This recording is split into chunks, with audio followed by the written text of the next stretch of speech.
Елімізде мемлекет басшысының тапсырмасымен жалға алынған пәтер ақысын жеңілдету механизмі енгізілді. Енді жалдау ақысының жартысы бюджет есебінен субсидияланады. Бұл жеңілдікті кімдер пайдалана алады?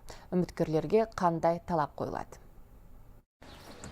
Мағжан мен Жанар Ділдебаевтардың пәтер жалдап жүргендеріне 10 жылдан асыпты. Үйелмелі-сүйелмелі 4 баласы бар. Осы жылдар ішінде олар 10 шақты пәтер ауыстырған. Көшіп қонудың тауқыметінен тыс жалдау ақысының қымбаттап кеткендігі де көп балалы отбасына салмақ болып түсті. Сондықтан жалға беру төлемін субсидиялау бағдарламасына қатысуға ұсыныс түскенде қуана келіскен. Біз сияқты көп балалы отбасыларға бұл өте үлкен көмек. Мысалы 80 квадрат метрлік 3 бөлмелі, 4 бөлмелі үй жалданса, мысалы оған 135 мың теңгедей тұрады ондай жалдамалы пәтер, соның жарты ақысын мемлекет өтеп жатыр.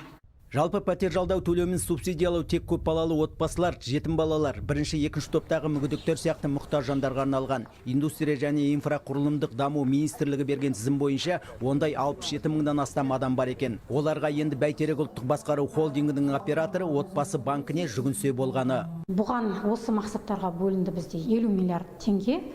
50 миллиард теңгенің 40 миллиарды, яғни республикалық бюджеттен, 10 миллиарды жергілікті бюджеттерден бөлінуде.